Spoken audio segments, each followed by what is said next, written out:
세션 2에 진행을 하게 되겠는데요. 이 세션 2는 코로나 이후 녹색 경제 회복을 위한 다양한 사회 주체들의 목소리입니다. 오늘 총 7분을 모십니다. 각각 10분씩 발표를 해주시겠는데요. 이 7분은 사실은 올해 이제 2021년 고위급 정치 포럼에서 다루게 될 주제와 연관해서 한국의 이런 이슈들을 다루고 계시는 시민사회의 각계 영역에 계신 분들께서 중요한 메시지를 전달하시게 됩니다. 그럼 먼저 소개해드릴 분입니다. 빈곤 퇴치와 인간성 회복을 위한 사회 경제적 촉진에 관해서 이병학 한국자활복지개발원장님께서 10분간 발표해 주시겠습니다. 부탁드리겠습니다. 우리나라 빈곤하고 불평등 관련해서 말씀을 드리면 우리 그 KSDG 보니까 2030년까지 우리나라 빈곤율 수준을 OECD 평균인 한 12.5% 수준으로 맞추겠다 이렇게 발표를 하셨던데 현재 추진되는 과정을 놓고 보면 그 목표가 뭐 이렇게 달성 가능성이 전혀 없다고 말하기는 좀 어려운 상황인 것 같습니다. 정부가 매 3년 단위로 그 기초생활보장제도에 근거해서 기초생활보장 종합계획을 발표하는데 현재 작년 7월에 2차 계획을 발표를 했습니다. 2차 계획에 따르면 2023년까지 그 생계급여 수급자에 대한 부양 의무를 완전히 폐지를 해서 수급자를 지금보다 한 26만 명 정도, 약 18만 가구 이렇게 늘리겠다는 계획을 갖고 있고요. 그것 이외에도 그 중위소득 환산 기준을 바꾸고 그다음에 뭐 가구 균등화 지수도 바꿔서 전체적으로 취약계층에 대한 보호의 폭을 넓히겠다 이런 계획을 정부에서 발표를 했어요. 그러면 아마 이제 그게 되면 상당한 정도로 그 우리나라의 어떤 취약계층에 대한 사회보장의 폭이 확대될 거라고 예상이 좀 되는 부분이 있습니다. 다만 아쉬운 거는 그 뭐 노숙인이라든가 혹은 뭐 쪽방 거주자라든가 혹은 장애인이라든가 노인이라든가 이런 대상에 대한 어떤 계획이 조금 미진한 부분이 있어서 그 부분 앞으로 지속적으로 좀 보완이 필요한 대목이라고 생각을 합니다. 그리고 하여튼 정부 이런 노력 덕분에 우리나라가 그 상대적 빈곤율 지표는 좀 개선되는 모습을 보이고 있는 것도 사실인 것 같습니다. 다만 그럼에도 불구하고 이제 이런 사회보장 정책을 확대를 해도 사실은 사각지대가 존재할 수밖에 없는 상황인데요. 지금 현재 2018년 기준으로 보면 우리나라 중위소득 40% 이하 가구의 그 비수급 빈곤층이 한 73만 명 정도 이렇게 되는 거로 나와 있고 이거를 중위소득 50%까지 확대하면 한 132만 명 정도가 이렇게 비수급 빈곤층으로 있어서 정부 정책의 사각지대에 있다고 할 수 있습니다. 그리고 이로 인해서 그 예를 들면 수급자와 비수급 빈곤층 간의 소득 역전 현상이 발생을 해서 여기 표에 나와 있습니다만 돈이 없어 병원에 못 간 비율이 비수급 빈곤층에 훨씬 높게 나타나고 있는 그런 상황을 보이고 있습니다. 그래서 이제 그런 상황들을 종합적으로 봤을 때 우리나라가 이제 주요 빈곤율이 이게 그 밑에 하위 한 대여섯 개는 거의 비슷하기 때문에 계속 순위가 바뀌긴 하는데 우리나라가 현재 2018년 기준인 것 같아요. 미국 다음으로 높은 이 상대적 빈곤율을 보이고 있어서 이런 문제들이 좀 개선되는 방향으로 하려면 여러 가지 이제 뭐 정부의 노력도 필요하지만 말씀드린 것처럼 그 사회적 경제와 관련된 주체들의 노력이 굉장히 중요하다고 생각을 좀 합니다. 그 SDG의 목표가 슬로건이 저거잖아요. 단 한 사람도 소외되지 않는 것. 이게 이제 정확하게 사회적 경제 혹은과 이렇게 일치하는 부분이 있는 것 같고요. 연결해서 조금 그 구체적으로 그 사회적 경제와 관련된 이런 실천들이 어떻게 이루어지고 있는지를 좀 몇 가지 사례를 통해서 볼 수 있도록 하겠습니다. 첫 번째는 그 일자리 창출 사례인데요. 잘 아시는 것처럼 저희가 작년부터 이 코로나 팬데믹 때문에 일자리 위기가 심각하게 봉착을 했고 특별히 그 위기가 제가 보기에 이제 자영업자라든지 혹은 청년층, 플랫폼 노동자 이쪽으로 많이 온 것 같아요. 그래서 작년에 이제 정부도 그런 위기 상황을 생각을 해서 긴급하게 일자리 만드는 정책을 취했었습니다. 일자리라는 게 근데 단기 일자리였어요. 작년 뭐 이렇게 연말에 2달, 올 초에 2달, 다음에 4달 정도 되는 단기 일자리 창출하는 것들을 정부가 이제 그 계획을 했는데 실제로 그 계획이 달성될 거라고 기대를 거의 못했어요. 워낙 단기 일자리이고 시간도 촉박하게 진행이 됐고 그래서 굉장히 부정적인 가운데 이 사업을 시작을 했는데 결과를 놓고 보면 굉장히 이제 예상을 뛰어넘는 결과가 나왔습니다. 5천 명 정도를 목표로 했는데 실제 달성된 게 한 6,600명 정도 달성을 했고 그 이후에 한 10% 정도는 일자리 사업 끝나고 나서도 계속 고용되는 이런 걸 보였는데 이런 그 일자리 사업과 관련해서 가장 중추적인 역할을 하는 게 사회적 경제 조직이었습니다. 자활기업, 마을기업, 사회적 기업, 협동조합 이런 데들이 중심적인 역할을 해서 역시 그 사회적 경제 조직이 어떤 일자리 위기 상황에서 굉장히 핵심적인 역할을 할 수 있구나라는 것들이 좀 구체적인 실천으로 이렇게 드러났다고 할 수 있겠습니다. 그리고 아까 제가 그 정부 정책의 사각지대 중에 하나가 이제 노숙인 뭐 쪽방촌 이런 말씀을 드렸는데 실제로 보면 우리나라 그 거리 노숙인이 한 1,500명 정도 되는데 거리 노숙인 대상 사업은 전부 다 지방이양돼 있어요. 그래서 지방자치단체의 관심 정도에 따라서 굉장히 막 그 지원 정도가 큰 차이가 나는데 구체적으로 보면 서울하고 경기 정도를 제외하고는 노숙인들에 대한 대책이 거의 지방자치단체의 전무한 형편입니다.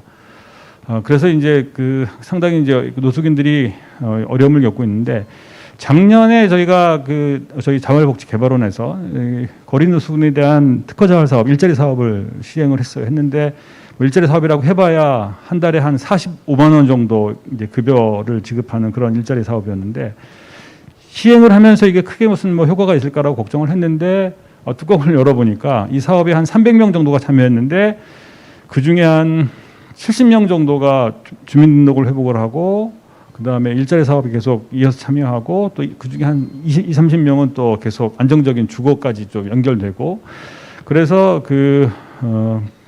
탈노숙에 성공하는 이런 사례가 있어서 이런 그 의미 있는 실천이 또 한쪽으로 좀 있었던 부분이 있습니다.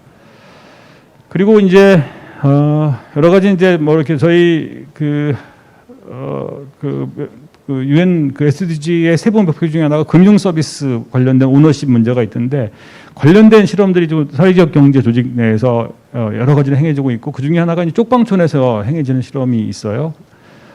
저희가 이제 동자동 쪽방촌인데 동자동 같은 경우에는 특이한 게 정부 지원이나 외부 지원에 거의 의존하지 않고 자조적으로 이 소액 대출 협동조합 운동을 하는데 동자동 쪽방촌에 거주하는 분들이 한 1,000명 정도 되는데 그중에 한 500명 이상이 저 협동조합의 조언으로 가입을 해서 생활상 연계 여러 가지 어려움들을 해결해 나가고 있는 사례가 있고요. 요에 이제 동자동에서 시작을 해서 동자동의 자극을 받아 청년들이 또 저렇게 청년 연대은행을 만들어서 하고 있고 이게 최근에는 그 풀빵이라고 해서 대리운전을 비롯한 이런 뭐 플랫폼 노동자들 또 비정규직 가사노동자 이런 사람들이 참여하는 공제협동 운동으로 성장하는 이런 사례가 있습니다. 그래서 여러 가지 이제 일자리만이 아니라 금융 서비스, 사회 서비스 측면에서도 굉장히 사회적 경제가 굉장히 중요한 역할을 하고 있는 그리고 이게 정부 정책의 사각지대를 좀 메꿔주고 있는 그런 역할을 하고 있어서 이런 부분들에 대한 지속적인 어떤 제도적인 보장 이런 부분들이 좀 필요하다고 생각을 좀 하고요. 다만 이제 고민되는 거는 사회적 경제가 열심히 해서 일자리를 많이 만들긴 하는데 이 일자리의 성격이 과연 우리 나와 있는 것처럼 양질의 일자리일까라는 부분에 대해서는 좀 여러 가지로 조금 저희가 고민하고 또 개선해야 될 대목이 좀 있습니다. 그래서 이런 부분들은 정책적으로도 그렇고 또 저희가 여러 가지 이제 사업적 측면에서도 고민을 좀 해야 되는 그런 대목이라고 생각을 합니다. 네, 이상으로 마치겠습니다. 고맙습니다. SDG 이 올해의 이 고위급 정치 포럼에 관련되어지는 목표는 빈곤 문제하고 그다음에 이 식량 문제, 그다음에 이제 일자리 이런 부분과 관련되어지는 말씀을 좀 해주신 것 같습니다.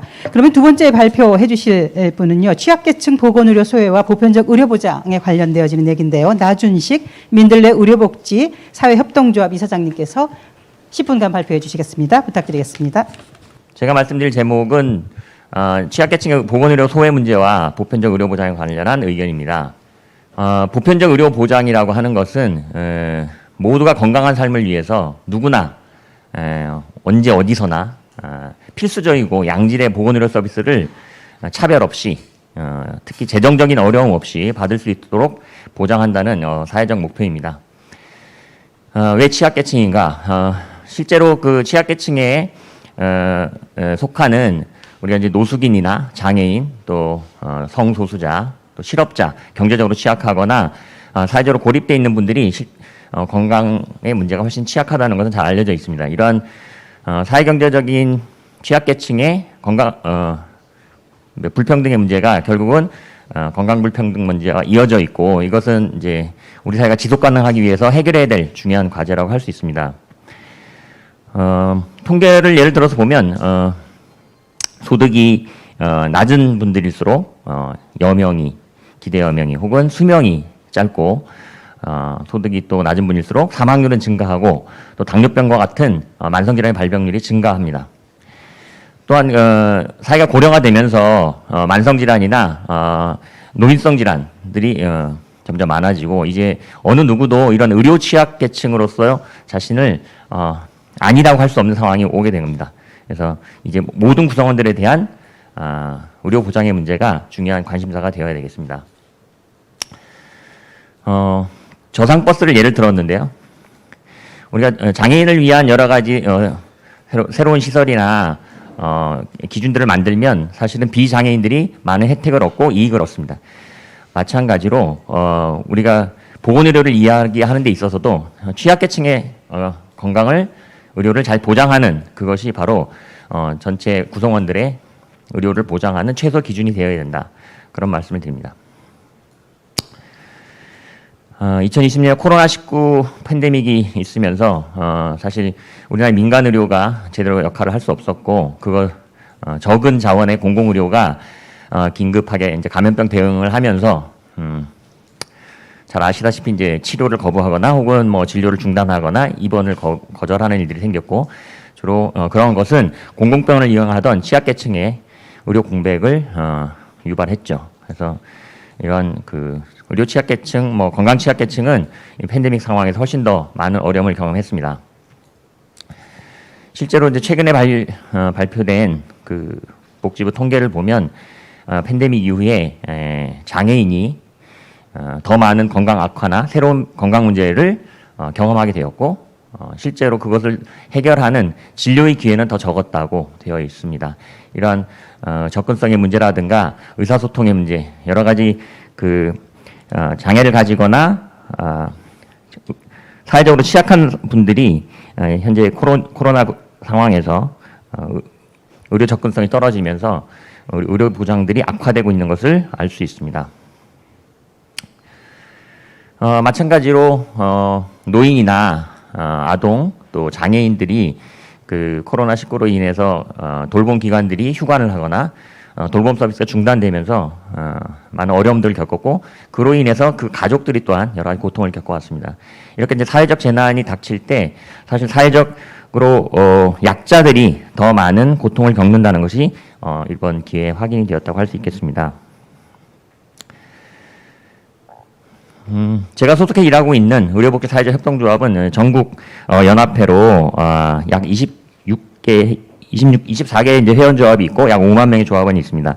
코로나19가 팬데믹이 일어나면서 주민들과 조합원들이 함께 참여하는 방역 활동이라든가 안부 확인, 정보 제공, 또 긴급 돌봄 제공, 또 의료진들의 방문 의료 서비스를 확대하고 비대면 건강 활동들을 보급하고 하면서 지역사회의 건강 안전망 역할들을 해냈습니다. 초기 이제 2020년 4월경에 각 주요 의료 사업들이 지역사회와 함께 코로나를 이겨내기 위해서 했던 활동들을 모아봤습니다.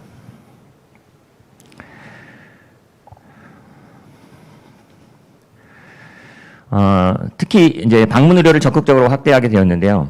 방문 의료는 이제 거동이 어렵거나 내원하기 어려운 분들에게 의료진이 직접 가정으로 방문해서 의료를 제공하는 건데, 코로나19로 인해서 병원이 운영을 거부하거나 병원 입원이 거절되거나 진료가 중단되었거나 또 혹은 이제 열이 나거나 코로나 의심 증상이 있어서 병원 접근 자체가 차단되어 있는 이제 그런 환자분들이 많이 발생했고, 그런 분들을 위해서 직접적으로 이제 의료진이 방문하는 방문 진료를 확대해서 시행하게 되었습니다. 그리고 이제 고립된 노인이나 장애인, 그리고 만성질환자들이 건강 관리를 하는데 이제 굉장히 어려움을 겪기 시작했고, 그런 것들을 이제 유지하고 증진하기 위해서 이제 ICT를 통해서 그런 것들을 회복하기 위한 노력을 했습니다. ICT 교육을 하고 비대면으로 건강 활동을 하거나 비대면 건강반 활동을 하고 비대면으로 상담 활동을 하고 또 인지 개선 활동도 비대면으로 하고, 이런 형태의 각종 그 비대면 건강 증진 활동들을 개발하고 보급하는 데 노력을 했고요. 현재도 코로나 상황과 관계없이 다양하고 지속 가능한 비대면 참여 활동이나 건강 활동들을 이어가고 있습니다. 또 하나의 사례는 이제 공동체 돌봄을 위한 마을 계획을 추진하는 사례들이 있었는데요. 지역사회 지역사회 보장 협의체나 보건소, 또 마을 건강 센터 혹은 공동체 지원센터, 이러한 민관이 함께 지역사회 취약계층들이 이런 재난 상황에서 어떻게 서로를 돕고 지켜내고 지지할 것인가에 대한 계획들을 세우고 그것을 실행하는 일들을 많이 시행하였습니다. 이런 과정도 실제로 계획뿐만이 아니라 저희가 있던 지역에서는 이제 정신장애인이 접촉자로 분류돼서 이제 격리 생활을 하게 되었는데, 혼자 식생활 같은 것을 잘 유지할 수 없었기 때문에 이웃에 있던 이제 지체장애인과 우리 장애인 건강 주치 팀이 함께 그분을 돌보는 그런 일들을 진행하였습니다. 잘 보이실지 모르겠지만 이게 이제 저희가 있는 민들레 의료사업이 있는 지역에서 취약계층 어르신과 장애인 아동들이 재난의 상황에서 내가 가장 도움을 청할 수 있는 신뢰할 만한 곳은 어디인가를 꼽았는데요. 역시 의료복지사회자협동조합이 다른 어떤 기관이나 가족 이웃보다도 더 신뢰를 받고 찾을 수 있는 곳으로 꼽았습니다. 의료사업이 그 2016년에 그 장애인 건강주치 사업을 시범 사업으로 진행하면서 그 성과를 바탕으로 해서 2018년부터 복지부가 장애인들을 지원하고 주치의로 등록해서 건강관리하는 장애인 건강주치 시범 사업을 전국적으로 시행하게 되었습니다. 코로나19를 경험하면서 이런 그 장애인 건강주치 사업이 실제로 장애인들의 건강관리에 상당히 효율적이고 필요하다는 경험들을 하게 되었고, 그 이후로 오히려 코로나19 팬데믹 이후로 더 적극적으로 저희 의료사업들은 장애인 건강주치 사업을 확대하고 참여하고 있습니다. 민들레 의료복지사회자협동조합의 그 장애인 건강주치 사례들을 간단하게 소개해드리면, 현재 이제 심한 장애를 가진 200여 명의 장애인들이 주치의 등록을 하고 있고, 주치의는 개인이 아니라 의사, 간호사, 작업치료사가 함께 팀을 이루어서 정기적으로 방문 의료를 제공하고 건강교육을 진행합니다. 또 장애인들의 필요에 따라서 수시 상담을 하거나 전화 상담을 하거나 혹은 긴급 방문 요청에 응해서 방문 의료를 제공하고 있습니다.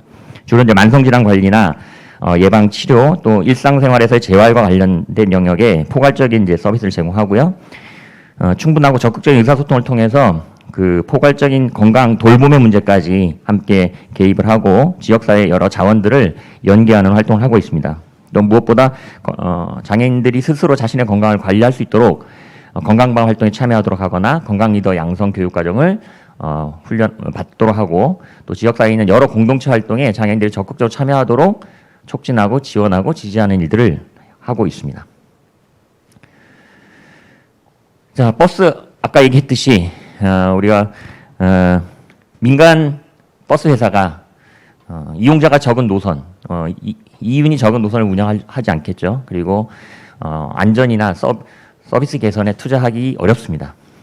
그래서 그런 것들을 해내기 위해서 우리가 버스 공영제라는 제도를 만들듯이, 과연 그러면 우리가 의료에 있어서 건강을 모든 사람들에게 보장하고 취약계층의 의료 보장이 결국 모든 구성원들의 의료 보장의 기본이라면 어떤 것을 고민해야 되느냐, 우리가 같이 고민해 볼 수 있겠습니다. 현재 우리나라의 그 보건의료제도에 대한 국민들의 인식은 62%가 근본적인 변화가 필요하다고 얘기하고 있습니다. 표를 보면 이제 미국 다음으로 많은 문제가 있다, 변화가 필요하다라고 생각하고 있습니다. 그 내용들은 취약계층의 건강 불평등 문제, 또 공공의료를 확대하는 문제가 있겠고요.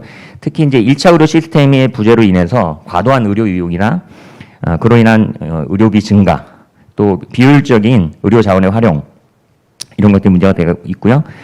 또 고령화 사회를 맞이하면서 노인과 만성질환 관리를 통합적으로 하는 문제가 제대로 이루어지고 있지 않습니다. 또한 지역사회 통합돌봄을 준비할 수 있는 의료 체계가 형성되어 있지 않습니다. 이런 개혁의 과제들을 저희가 안고 있고, 그 답으로 저희들은 주치의제를 제안합니다.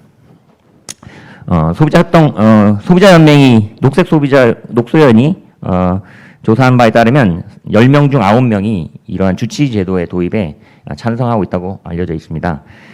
주치의제는 기본적으로 공공의료 서비스를 강화하는 큰 정책 안에 있는 건데요. 공공의료 서비스가 단지 공공병원을 확대하는 것에 있는 것이 아니라 1차 의료의 공공성을 확보해 나가는, 높여 나가는 그런 것이 되어야 된다. 그런 입장에서 주치의제가 필요하다고 생각합니다. 장애인 건강 주치의 사업의 경험이나 의료 사업의 여러 가지 지역사회 주치의 활동들을 경험 삼아서 이제 의료계나 시민사회가 좀 더 구체적인 로드맵을 제시해야 된다라고 생각하고 있습니다. 주치의제는 잘 아시다시피 1차 보건의료 영역에서는 가장 이제 보편적인, 누구에게나 차별 없이 필수적인 건강 서비스를 제공하는 그런 제도라고 할 수 있습니다. 주치의를 통해서 불필요한 의료 이용이나 비용을 줄일 수 있고, 그 비용을 보다 필수적이고 공공적인 의료를 확대해 나가는 데 사용할 수 있습니다. 또한 노인이나 만성질환자의 예방치료, 재활 등을 통합적으로 관리하는 가장 기초적인 단위가 될 수 있겠고요. 주민 참여와 지역사회와 연계하는 그런 의료 제도로서 지역사회 통합돌봄을 구현하는 데 중요한 제도가 되겠습니다. 네, 여기까지고요. 저희 한국의료사역연합회는 앞으로도 모두가 건강한 사회를 위해서 열심히 노력하겠습니다. 감사합니다. 다음 발표입니다. 시간이 계속 이제 뒤로 가니까 점점 이제 좀 바타지는 것 같습니다. 세 번째 발표는 기후 위기 대응을 위한 기업의 사회 및 환경가치 경영 전략입니다. 조현경 한겨레 경제사회연구원 더 나은 사회연구센터장님께서 해주시겠습니다. 10분 부탁드리겠습니다. 네, 안녕하세요. 저는 한겨레 경제사회연구원의 조현경 더 나은 사회연구센터장이라고 합니다. 이렇게 뵙게 돼서 반갑고요. 온라인과 줌을 통해서 인사드리게 되어서 좀 아쉽지만 또 다른 좋은 기회가 생기지 않을까 생각을 합니다. 저한테 주어진 제목이요. 기후위기 대응을 위한 기업의 사회 및 환경가치 경영 전략입니다. 사실 앞에서 대단히 시민사회와 정부의 역할을 강조하는 이야기가 많았고, 하지만 제목은 경제, 녹색경제 이렇게 돼 있어서 의문을 제기하시기도 하셨었는데요.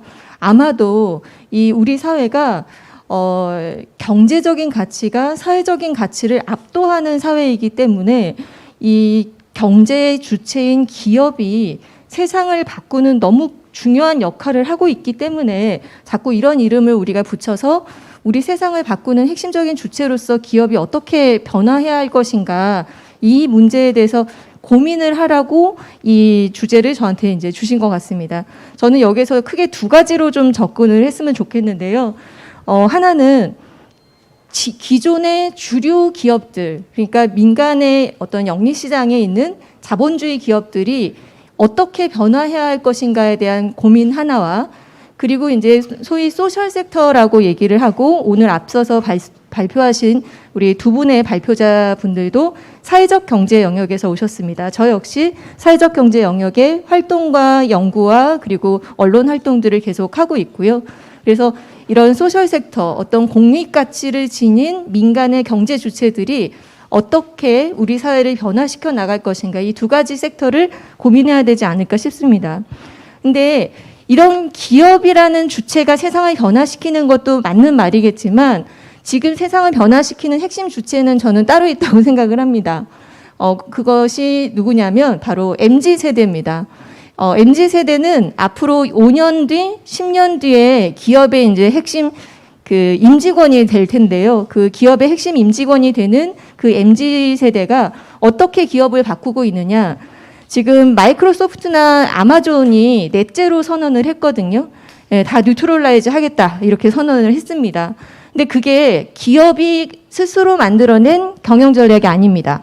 이 MG로 구성되어 있는 비인가 노동조합이 자신들이 퇴사를 걸고 회사가 책임 있는 탄소 저감 전략을 발표해라라고 해서 운동을 했습니다. 그래서 MZ세대가 기존의 노동운동과 완전히 다른 어떤 색다른 방식으로 기업을 바꾸는 어떤 주체가 된 거죠. 그래서 MZ세대의 감성이 어떻게 달라질 것인지에 대해서 우리가 잘 들여다보고 기업이 어떻게 대응해야 될 것인지, 바깥에서 오는 요구도 있지만 그 안에서 어떤 변화가 일어날 것인지에 대해서도 고민을 해야 되지 않을까라는 생각을 하고요. 그리고 이제 두 번째, 외부로부터 오는 것이 있습니다.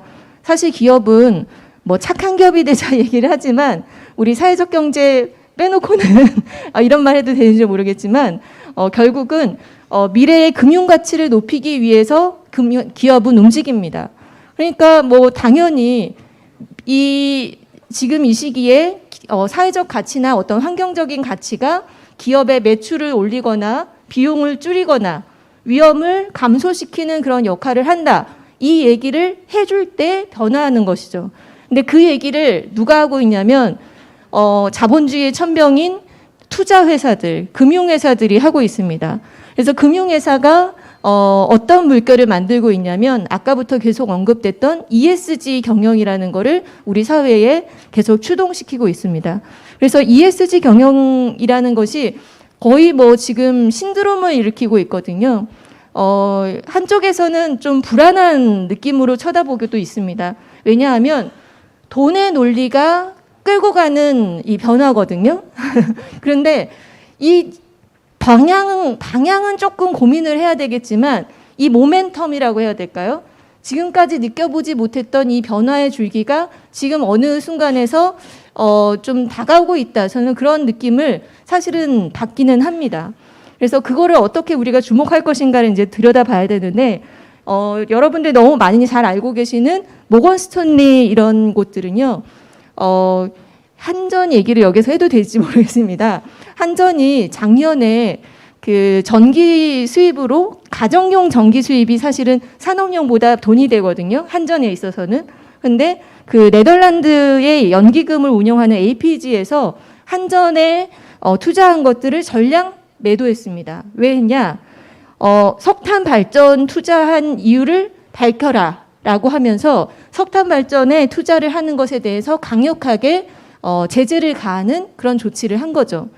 전 세계에서 가장 큰 돈을 많이 가지고 있다는 블랙록이라는 곳에서도 한전에 서한을 보냈습니다. 어떤 서한이냐면 해외에 석탄 발전에 투자한 이유를 설명하지 못하면 전량 매도하겠다라고 이야기를 하고 있습니다. 그러니까 이 ESG 추종 펀드라고 하는 것이 지금 사실 올해만 해도 5경원을 넘어간다고 추정을 하고 있습니다. 5경원이면은 정말 천문학적인 수치입니다. 근데 이거는 어떤 게 포함되지 않은 거냐면 중국과 일본의 변화를 포함하지 않은 겁니다. 지금 중국과 일본도 움직이고 있거든요. 왜냐하면 전 세계가 이제 달라지고 있기 때문에. 그래서 중국과 일본이 움직이기 시작하면 아마 15경원이 이 ESG 추정펀드라는 말을 잘 보셔야 됩니다. ESG를 제대로 하는 펀드라고 얘기를 하기는 어렵고 추정펀드에 속하는 그곳에 그렇게 많은 대량의 투자가 흘러 들어올 것이다라는 것을 우리가 기억을 해야 될 것 같습니다. 그래서 그런 기업의 전략을 어떻게 변화시킬 것인가에 대한 고민을 해야 되는데요. 이 레베카 핸더슨이라고 하는 하버드대 그 MBA 교수가 이런 전략들을 제시를 했습니다. 주주 우선주의 대신 경제적 가치와 공동체의 사회적 가치를 조화시키는 공유 가치 창출을 기업 목표로 설정하자. 예, 사회적 경제가 하고 있는 건데 이거를 전면적으로 내세우는 곳이 사회적 경제이고 그리고 주류 경제에서 최근에 SK 정도가 좀 이렇게 전면적으로 사회적 가치를 내세웠죠. 그러면서 ESG 물결을 타면서 사회적 가치라는 이름이 조금 사그라든다는 느낌도 있습니다. 근데 정말로 사회적 가치 안에는 ESG가 다 포함되어 있거든요. 그래서 이 두 가지 가치를 함께 창출해야 된다라는 그 목적에 대한 그 공유 가치에 대한 의미, 그리고 목적 지향 기업으로의 체질 변화. 사실 이제 목적 지향 기업으로 체질 변화는 아까 여러 가지 그 대내외의 요인들이 있겠지만 세대적인 분류라든가 투자적인 것도 있겠지만 우리 사회적 경제 영역, 소셜 섹터가 기업과 만나서 어떻게 그 기업을 변화시킬 것인가에 대한 고민을 많이 해야 된다고 생각을 합니다. 저희 스스로의 문제이기도 한데요. 이를테면 미국의 알코아라고 하는 알루미늄 회사가 있습니다. 그 알루미늄 회사가 하고 있는 일은 뭐 당연히 알루미늄을 채굴 해서 그걸 알루미늄을 만들어서 공급하는 회사죠. 근데 그걸 이제 전환을 한 거예요. 뭐냐면 재활용으로 전면 전환을 한 겁니다. 그러면 재활용하려면은 가장 큰 일은 투자도 아니고 뭐도 아니고 뭐냐면 알루미늄을 모으는 일이거든요. 그래서 이제 처음에 시장적인 방법으로 어떻게 생각을 했냐면 그냥 노숙인이나 집시들한테 알루미늄을 걷어오라고 이제 시켰습니다. 근데 걷어오지 않는 거예요. 돈 주면 되는 일 아닌가라고 생각을 했는데 걷어오지 않았습니다. 이 사람들은 몰랐던 거죠. 이 노숙인과 집시 이분들의 어떤 멘탈 이슈라든가 공동체 생활 방식이라든가 이런 거에 대한 이해가 전혀 없이 그냥 시장적인 방식으로 접근을 한 겁니다. 그래서 이걸 방법을 어떻게 바꿨냐면 LA와 샌프란시스코의 아주 유력한 협동조합들과 협동을 하기 시작을 했습니다. 이제 소위 우리나라로 치면 자활기업들이죠. 이 노숙자를 보호하는 그런 협동조합들과 손을 잡고 지금 현재는 전 세계 지금 애플에서는 전면적으로 지금 이 알코아의 알루미늄, 재생 알루미늄을 사용을 하고 있습니다. 삼성이 이 알코아랑 손잡지 않은 것이 대단히 아쉽다. 저는 그렇게 생각을 하고 있는데요. 그만큼 이 어떤 기업이 방향을 틀 때 그 방향을 트는 방식으로서 소셜 섹터가 어떻게 결합을 해야 될지 이 부분에 대해서도 우리가 같이 고민을 해야 되지 않을까. ESG 당사자 조직으로서 체질 변화와 방향 전환에 있어서의 가이드, 이것이 대단히 중요하다라고 생각을 합니다. 재무제 설계의 측면도 지금 현재 IFRS라고 국제 회계 기준을 이야기하는 곳이 있습니다. 그곳에서 ESG 위원회가 출범을 했거든요. 환경을 부채로 잡겠다고 했습니다.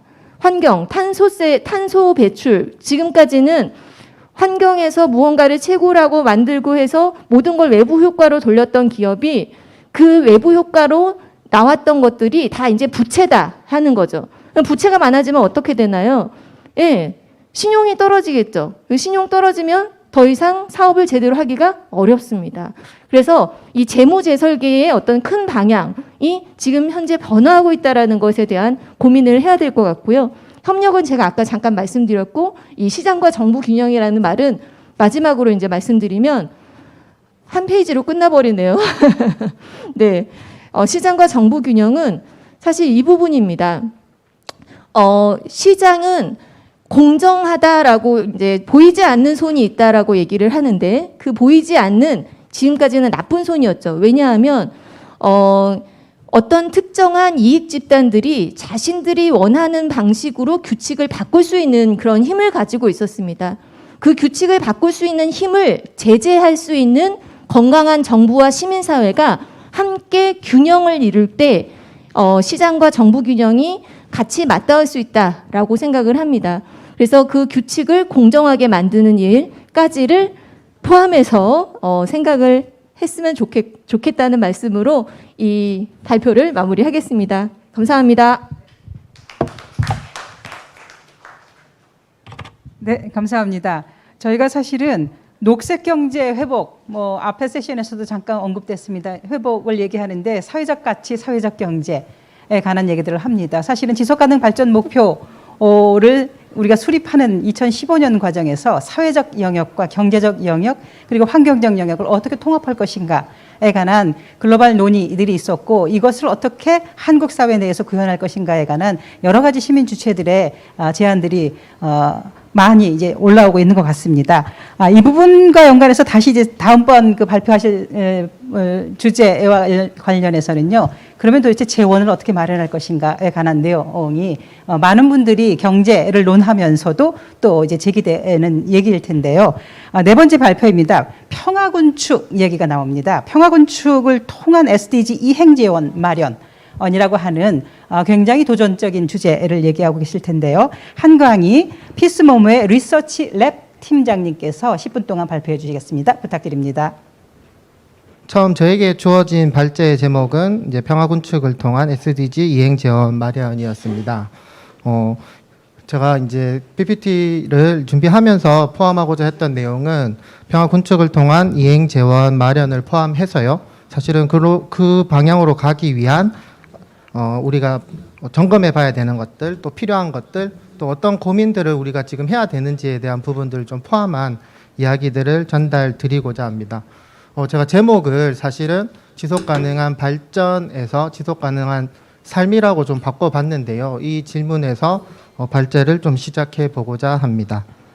네, 먼저 제가 지속 가능한 이란 표현이 뭘까를 좀 찾아봤는데요. 이제 정부 자료에서는 현재 세대의 필요를 충족하기 위해 미래 세대가 사용할 경제, 사회, 환경 등의 자원을 낭비하거나 여건을 저하시키지 않고 서로 조화와 균형을 이루는 것이라고 표현이 돼 있더라고요. 그런데 저는 이제 여기서 주요하게 들어왔던 단어들이 현재 세대, 미래 세대, 조화와 균형이었습니다. 사실 뭐 평화, 꼭 굳이 평화라는 표현을 쓰지 않더라도 때로는 발전이 아닌 어떤 멈춤을 통해서 어떤 삶의 어떤 균형, 조화를 맞출 수 있지 않을까? 그래서 우리가 지향해야 되는 삶은 지속 가능한 삶이 아닐까란 어떤 맥락에서 발제의 제목을 지속 가능한 삶이라고 정해봤고요. 그 다음에 지속 가능한 어떤 삶의 맥락에서 이제 SDG 목표의 16번 목표가 평화인데요. 평화는 이제 SDG를 달성하기 위한 필수적인 전제이자 목표라고 표현되고 있습니다. 일반적으로 평화는 국가 간 전쟁, 내전, 테러 등 물리적 폭력이 없는 상태로 많이 이해가 되기도 하는데요. 근데 사실은 그런 어떤 부분들이 중요하다라는 것은 피해와 손실이 엄청나게 전쟁을 통해서 크다라는 것이겠죠. 그러면 그런 부분들이 평화라는 어떤 과제에 잘 담겨져 있는지가 중요할 것 같은데 사실 16번 목표의 세부 목표를 살펴보면 이제 1번 세부 목표에서는 모든 곳에서 모든 형태의 폭력과 그로 인한 사망률을 대폭 감소시킨다는 좀 다소 원론적인 이야기에 그치고 있고요. 16번의 4번 세부 목표에서는 불법 자금 및 무기 거래의 대폭 감소 이렇게 표현되고 있는데 사실은 이게 좀 해석의 여지가 있는 것 같아요. 불법 자금의 자금 및 무기 거래 그러면 합법적으로 거래되는 어떤 부분들은 괜찮다는 건가? 이게 좀 해석의 여지는 있을 것 같습니다. 그런데 그런 어떤 해석의 논란을 떠나서 지금 현재 상황은 어떤가를 좀 살펴보니까 최근에 이제 발표된 스톡홀름 국제평화연구소의 자료에서 보시면은 이 부분에서 이제 좀 오타가 있는데요. 1조 9,810억 원이라는 군사비를 전 세계가 2020년에 사용을 했고요. 그것은 이제 2019년 대비 2.6% 상승했다라는 의미고 사실은 같은 기간 동안에 전 세계 GDP는 이제 코로나 등의 영향으로 인해서 4.4% 감소하는 그런 추세를 보였죠. 그리고 세부적으로는 상위 5개국, 미국, 중국, 인도, 러시아, 영국이 전체 세계 군사비의 62%를 차지하고 있고요.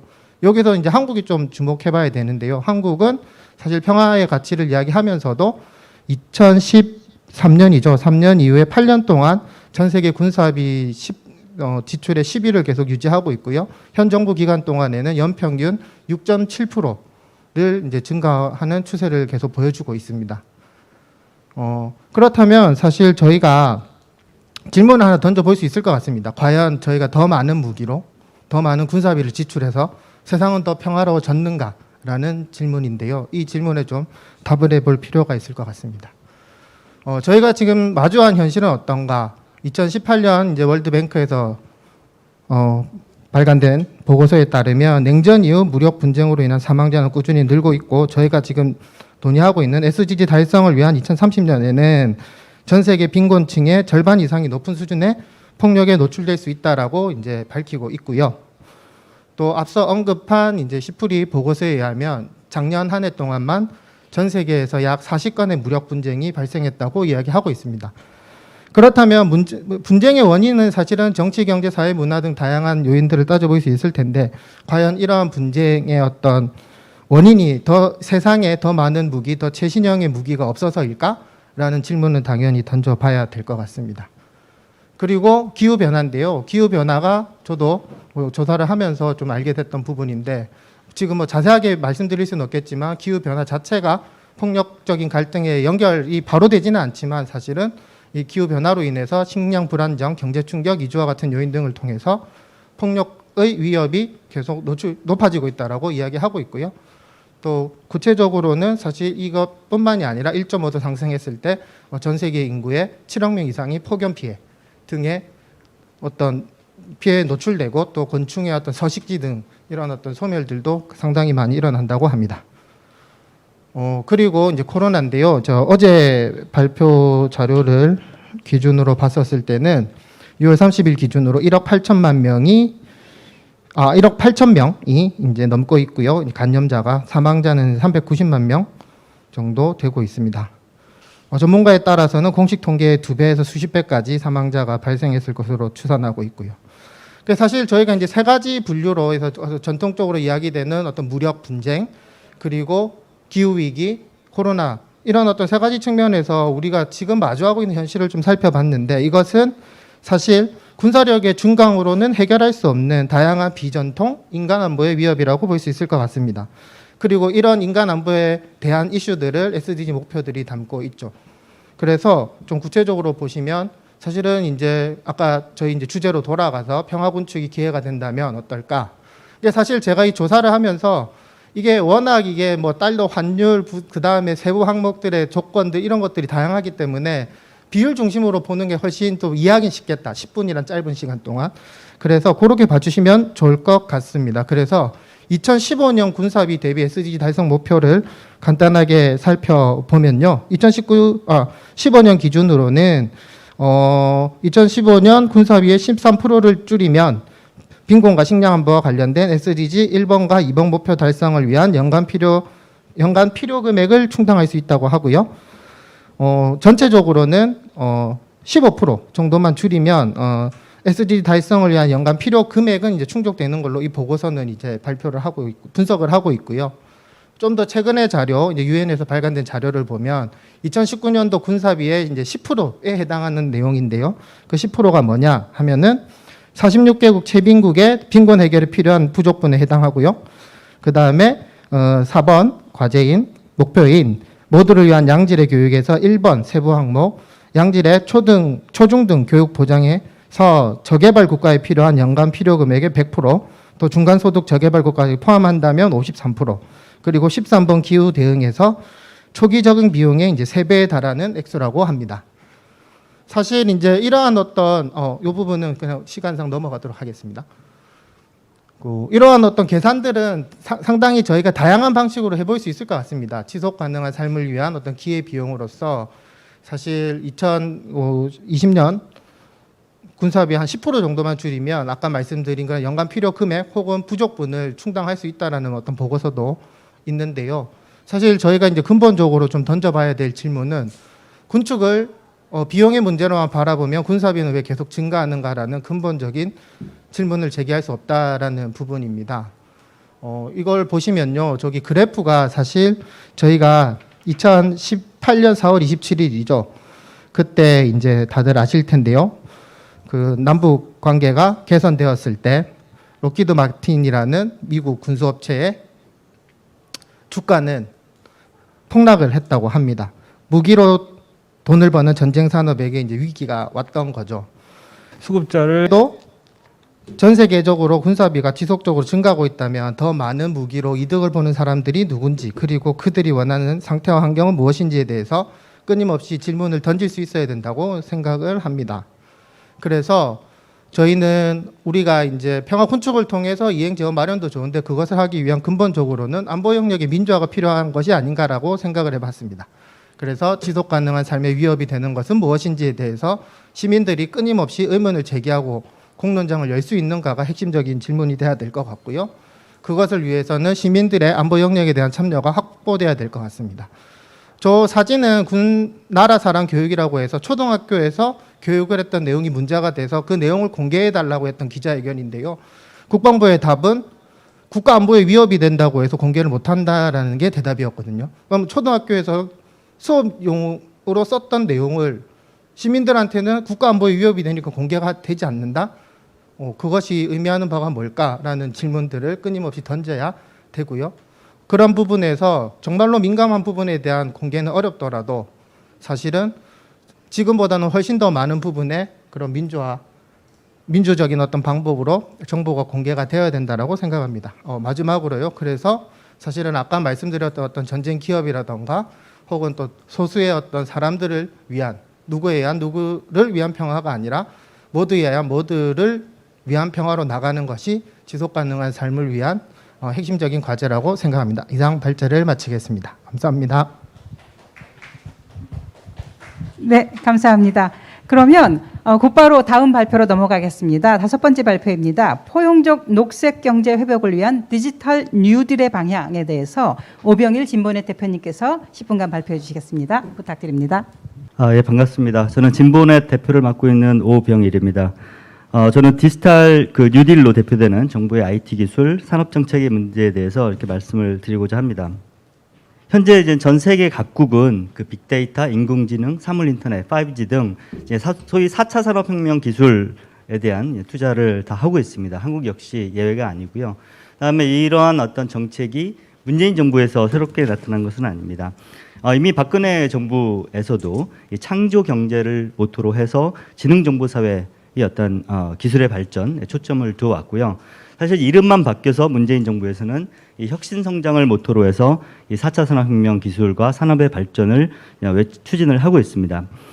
문재인 정부에서 2020년 작년 7월 14일 날 한국형 뉴딜 종합대책을 발표를 했습니다. 디지털 뉴딜, 그린 뉴딜, 그리고 사회안전망 강화를 중심으로 하고 있는데 이런 어떤 디지털 뉴딜은 이러한 신기술 발전, 신기술의 어떤 도입과 육성을 목적으로 한 어떤 종합대책이라고 볼 수가 있습니다. 이 정부는 한국형 뉴딜을 추진을 하면서 이 추격형 경제에서 선도형 경제로, 그리고 탄소 의존 경제에서 저탄소 경제로, 불평등 사회에서 포용 사회로 이런 사회 전환을 가져가겠다라고 얘기를 하는데, 과연 이런 디지털 뉴딜이 사회 전환을 위한 그런 계획을 가지고 있는가, 이런 질문을 해볼 필요가 있을 것 같습니다. 근데 이제 제가 보기에는 어떤 사회 전환을 위한 다양한 어떤 제도를 마련하고 있다기보다는 또 하나의 이제 산업 정책, 기술 개발 정책에 머물고 있지 않은가라는 그런 우려를 감출 수가 없는데요. 이런 인공지능과 같은 신기술이 우리의 어떤 삶에 도입됐을 때 이것은 단순히 우리의 삶을 좀 더 편리하게 해주는 그러한 기술에 그치지 않습니다. 우리가 일하는 방식, 혹은 우리가 소통하는 방식, 우리가 즐기는 방식을 변화시킬 수 있고, 자칫하면 이러한 것들이 우리의 삶에 어떤 위협이 될 수 있는 그런 무기로 전환될 수 있기 때문입니다. 몇 가지 사례를 보겠습니다. 디지털 뉴딜의 핵심 분야 중 하나가 이 DNA 생태계 강화인데요. 즉 데이터, 네트워크, 인공지능 산업을 발전시키겠다. 그리고 이런 10대 대표 과제 중에 하나가 데이터 댐입니다. 즉 대규모 데이터를 수집하고 거래하고 활용하고 처리하는 그러한 어떤 기반을 강화하겠다는 거고요. 아마 아시는 분은 아시겠지만 사실 몇 년 전부터 소위 말하는 데이터 3법과 관련된 논란이 불거졌습니다. 근데 이제 말은 데이터 3법인데 사실은 개인정보 보호와 관련된 개인정보보호법, 신용정보법, 그리고 정보통신망법을 개정하는 것이었습니다. 그 방향은 데이터를 그러니까 개인정보를 좀 더 활용하기 쉽게 하기 위한 것이죠. 근데 이제 시민사회에서는 이런 데이터 3법에 대해서 이제 비판을 해왔습니다. 저희는 이제 개인정보 도둑법이다 이렇게 비판을 해왔는데요. 왜냐하면 결국 이 법안들 데이터 3법의 핵심은 내 개인정보를 이 정보 주체의 동의 없이, 내 동의 없이 애초에 수집한 목적 외로 판매하고 공유하고 결합하도록 허용하는 그런 것이었습니다. 다시 말하면 예를 들면 한 통신사가 다른 포털 사이트에 내 개인정보를 가명 처리만 하면 그 포털 사이트의 연구 목적을 위해서 제공할 수 있도록 한 것이죠. 근데 이제 공짜로 제공하지는 않겠죠. 당연히 판매를 할 것입니다. 그다음에 포털에만 판매하지는 않겠죠. 이것이 또 다른 어떤 유통기업이라든가 금융기업에 또 제공될 수 있겠죠. 그다음에 A기업과 B기업이 서로의 고객 정보를 결합해서 또 나눠 가질 수 있도록 이렇게 허용을 하고 있습니다. 그래서 시민사회에서는 어떤 개인정보의 어떤 활용을 하지 말자 이런 것들이 아니라 개인정보를 보호하는 방식으로 활용의 규범을 만들어야 된다라는 어떤 주장을 하고 있고, 사실은 우리나라 개인정보보호법이 유럽의 개인정보보호법인 이 GDPR을 모델로 했지만 사실 GDPR에 비해서 보호는 약화되고 정보유치의 권리 보호는 약화고 오히려 활용을 강조하는 그러한 방향으로 추진이 되고 있습니다. 그다음에 인공지능 서비스가 다양하게 이제 도입이 이미 이제 되고 있죠. 특히 공공기관에서도 채용을 하는 데 있어 인공지능을 활용을 하고 있습니다.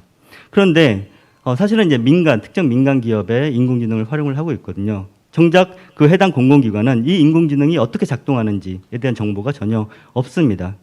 그리고 이런 인공지능뿐만이 아니라 공공기관에서도 다양한 인공지능을 개발하거나 혹은 민간이 가지고 있는 인공지능을 이제 채택을 하게 되는데, 이러한 어떤 조달 과정에서 어떠한 절차와 원칙을 가져야 되는지에 대한 그런 규범이 아직 없습니다. 많이 아시겠지만 최근에 이제 그 챗봇 이루다 사태가 있었죠. 이런 인공지능이 차별이나 혐오 발언에 노출될 수 있다, 이런 어떤 사례들을 보여주었고, 또한 인공지능의 개발 과정에서 우리의 개인정보가 침해될 수 있는 그런 어떤 사례를, 그러니까 그런 어떤 사례로서 인식이 되고 있습니다. 근데 이러한 것들이 이제 보여주는 함의는 현재 우리나라의 어떤 정부 정책이 인공지능을 어떻게 하면 활성화시킬 것이냐, 이런 어떤 이 산업 육성으로만 치중하고 있고, 이런 인공지능이 야기할 수 있는 그런 어떤 사회적인 위험성에 대한 고려, 이런 것들이 부족하다는 거죠. 이 얼굴 인식 마찬가지입니다. 이 디지털 뉴딜 정책을 보면 이 CCTV를 통합 연계하고 고도화하겠다, 지능화하겠다라는 계획이 있는데, 결국 지능형 CCTV라는 것은 얼굴 인식을 해서 자동으로 어떤 식별을 해내는 그러한 시스템을 의미를 합니다. 전 세계적으로 이런 얼굴 인식 기술에 대한 우려가 높아지고 있죠. 그래서 샌프란시스코라든가 워싱턴, 미니애폴리스 이런 데서는 아예 얼굴 인식 기술을 사용 금지하는 그런 법안이 통과되기도 했고요. 이 IBM 같은 어떤 기술 업체에서는 당분간은 경찰에 얼굴 인식 기술 제공을 중단하겠다라고 선언하기도 했습니다. 최근에는 유럽연합에서 인공지능 규제 법안이 발표되는데요. 이 실시간 원격 생체 인식 시스템을 금지하는 내용을 포함을 하고 있습니다. 사이버 보안 역시 마찬가지입니다. 이러한 이 사물 인터넷 등 어떤 새로운 기술이 우리 삶에 도입되면서 이 보안에 대한 위협도 증가하고 있습니다.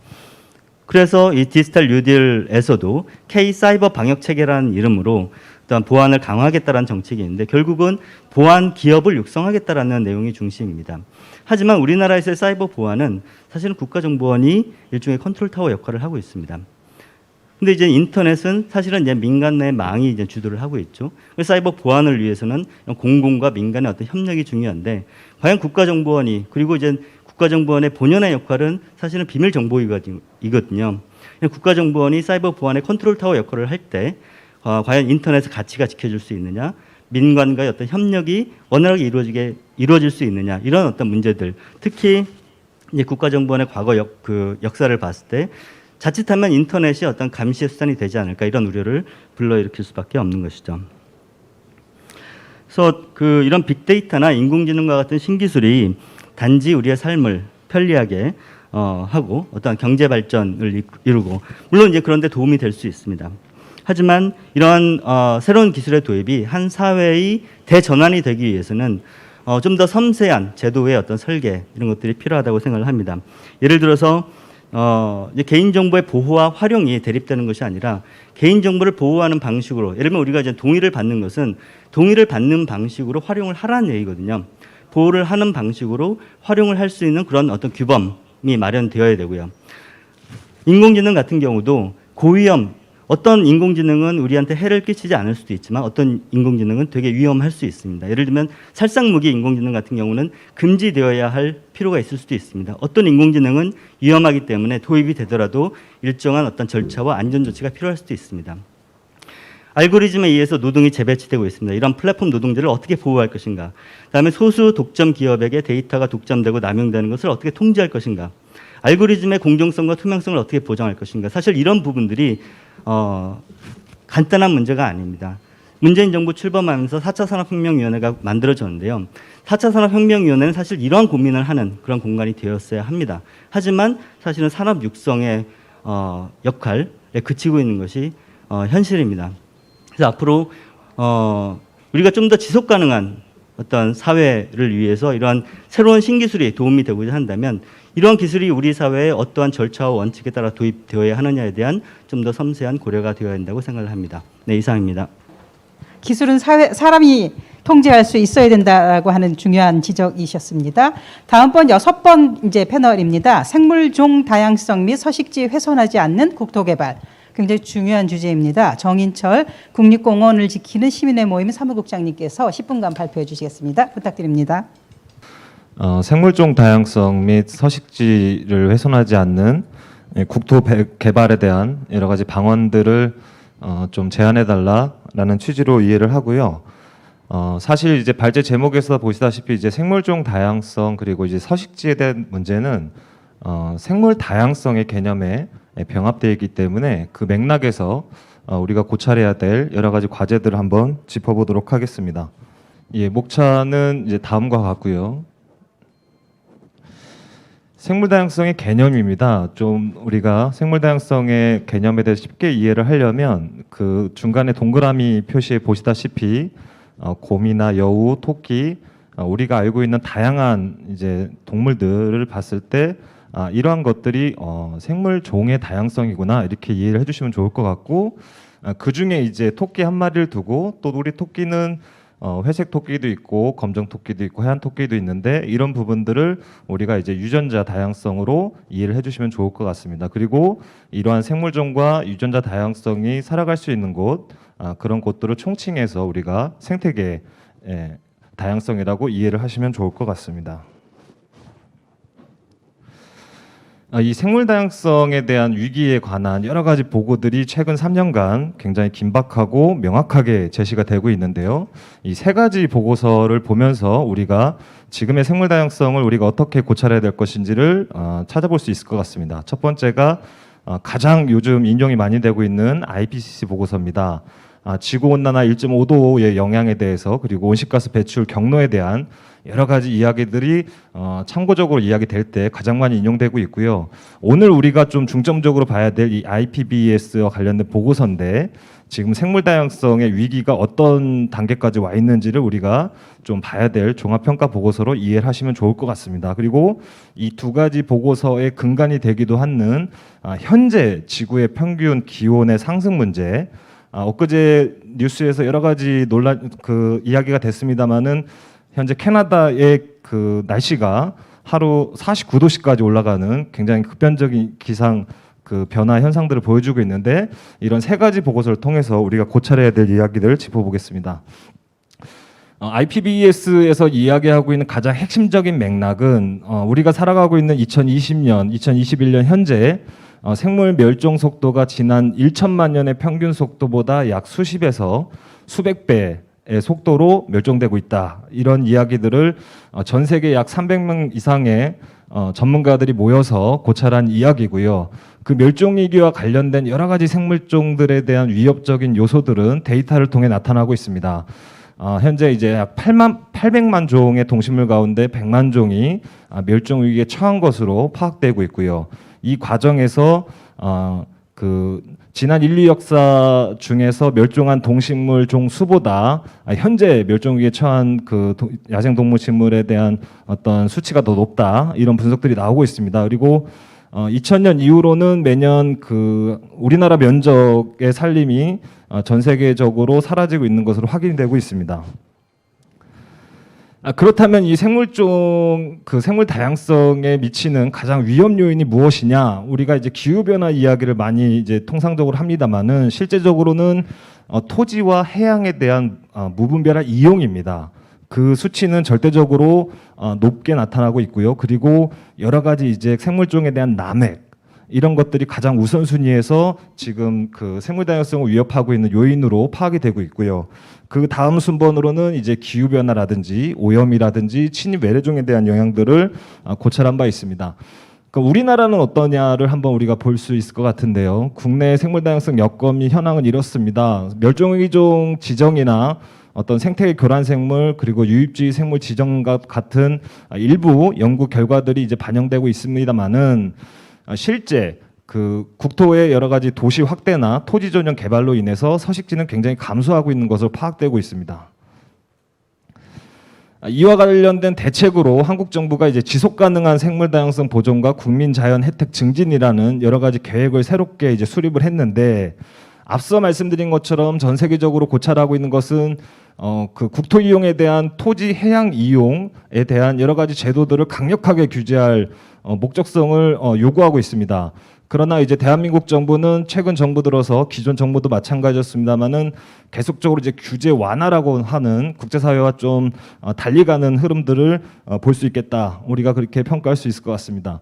국내 이제 생물 다양성에 여러 가지 위협을 주는 뭐 개발 사업이나 최근에는 이제 가장 우측에 보시다시피 탄소 중립, 탄소 흡수원이라고 하는 이유로 무분별한 산림을 벌목하는 이런 맥락에서의 어떤 탄소 흡수를 우선하고 생물 다양성을 좀 무시하는 이런 언밸런스한 정책들로 인해서 논란이 되고 있는 지점도 있습니다. 그리고 이제 부처 간의 여러 가지 갈등들, 부처 이기주의 이런 부분들이 그리고 국회의 어떤 지역구의 자기 사업 추진 이런 어떤 여러 가지 이해 당사자들의 어떤 이야기들이 섞이고 얽히면서 논란은 계속되나 그 과정에서 생물 다양성 보존을 위한 노력은 굉장히 떨어지고 있다. 우리가 이렇게 평가할 수 있을 것 같습니다. 생물 다양성은 지속 가능 발전 목표와 같은 이야기입니다. 사실상. 그래서 이제 그 생물 다양성 IC 타겟 목표 20가지가 있는데 작년에 IPBES에서 평가하기로는 이 달성에 실패했다라는 명확한 입장을 냈고요. 그리고 2050년까지 생물 다양성과 생태계 서비스의 지속적인 감소도 예측된다. 그리고 생물 다양성에서 이야기하고 있는 지속 가능 발전 목표의 약 80%가 달성이 어려울 것이다라는 전망도 내놓고 있습니다. 그래서 2050년 지구의 온도가 2도씨로 가지 않기 위한 여러 가지 전 세계적인 혁신적 변화를 요구하고 있는 부분을 우리가 고찰할 수 있을 것 같습니다. 그렇다면 이제 우리가 최근에 이제 NDC 목표치를 2030년, 2040년, 2050년으로 두고 있고 모두의 목표를 2.5도씨로 제한하자 이런 여러 가지 그 과제들을 가지고 이제 행동하고 있는데 1.5도씨로 만약에 그 온도 제한 목표를 맞추면 뭐 아무 문제 없는 것이냐 그렇지 않습니다. 지금보다 약 0.3도씨가 올랐을 때 전 세계에서 폭염이나 여러 가지 해수의 수온 상승 그리고 멸종위기종의 멸종 속도들은 큰 차이 없이 계속적으로 이어지는 여러 가지 위험 요소들이고 이런 부분들이 마치 1.5도씨가 지구의 여러 가지 생물 다양성의 안정성을 보장하지 않는다고 하는 부분들에 대해서는 좀 간과되고 있는 우리가 좀 더 고찰해야 될 과제들이라고 생각이 듭니다. 그렇다면 이제 생물 다양성 보존을 위한 국토 관리 체계를 어떻게 변화할 것이냐 이제 국제사회에서 얘기하는 여러 가지 맥락에서 핵심 부분들만 우리가 짚어보면 역시나 이제 국토 개발에 있어서는 과감하고 담대한 변화가 필요하다. 그 가장 우선순위로는 법 제도와 체계를 강화할 필요가 있고 그 선결 과제를 해소한 이후에 어떤 지역 이해 당사자들에 대한 인센티브나 그리고 그 과정에서 벌어질 수 있는 이슈를 선제적으로 대응하고 그 과정을 결정할 수 있는 협력 의사결정 구조도 명확히 갖춰야 된다. 이런 시나리오들이 제한되고 있습니다. 계속해서 말씀드리겠습니다만은 생물 다양성 보존을 위한 핵심 그 우선순위는 토지 해양 이용에 대한 강력한 규제 방안이 마련돼야 되는 것을 시급히 요구하고 있습니다. 샤르말 쉐이크 선언이라고 하는 부분은 이제 우리 사회, 우리 그 각 정부가 모든 정책 분야에 있어서 이 생물 다양성의 가치를 반영해야 된다라고 하는 목표치를 제시하고 있고요. 그렇다면 이제 생물 다양성 보전을 위한 어떤 국토 관리 체계에 있어서 강력한 규제를 기반한 어떤 생태계 서비스에 대한 보존 그리고 자연이 인간에게 주는 혜택들 그리고 이런 과정에서 지역 주민들에게 정당한 보상 방안들을 강화할 필요들을 지금 요구하고 있고 이 과정을 시행하기 위해서는 당연한 국민적 공감대와 참여를 위한 국가 차원의 노력도 우선돼야 된다라는 말씀을 드릴 수 있을 것 같습니다. 국립공원 사례를 간단하게 하나 말씀드리면 좌측에 이제 내륙형 생태문화 교육 플랫폼이라고 해서 기존에 이제 보호해야 될 지역은 보호를 하고 주변에 이미 개발돼 있거나 개발 예정인 지역들은 이용할 수 있는 보존과 이용을 어떤 대안을 모색할 수 있는 방안들을 현재 시도하고 있다는 사례를 설명드렸습니다. 결론입니다. 이제 생물 다양성을 훼손하지 않는 국토 개발의 어떤 그 전략적으로는 핵심은 역시나 토지 이용에 대한 강력한 규제가 전제돼야 된다. 그리고 생태계 서비스 보존을 위한 정책, 그리고 사례 발굴 및 국가 차원의 지원이 필요하다. 그리고 이제 지역 주민과 대중인식 증진을 위한 생물 다양성 주류화를 각 정부 정책에 반영해야 된다. 이러한 목표를 바탕으로 어떤 지속 가능 발전 목표의 육상과 해양을 보존할 수 있는 여러 가지 방안들이 모색되지 않을까 제안을 드려봅니다. 이상 제 발표를 마치도록 하겠습니다. 감사합니다. 이제 긴 시간이 마무리되고 있는데요. 마지막 발표입니다. 7번째 발표는 코로나19 이후 녹색 회복을 위한 지방정부 SDG 이행 현황과 과제에 대해서 박훈 당진시 지속가능 발전 담당관께서 발표해 주시겠습니다. 부탁드립니다.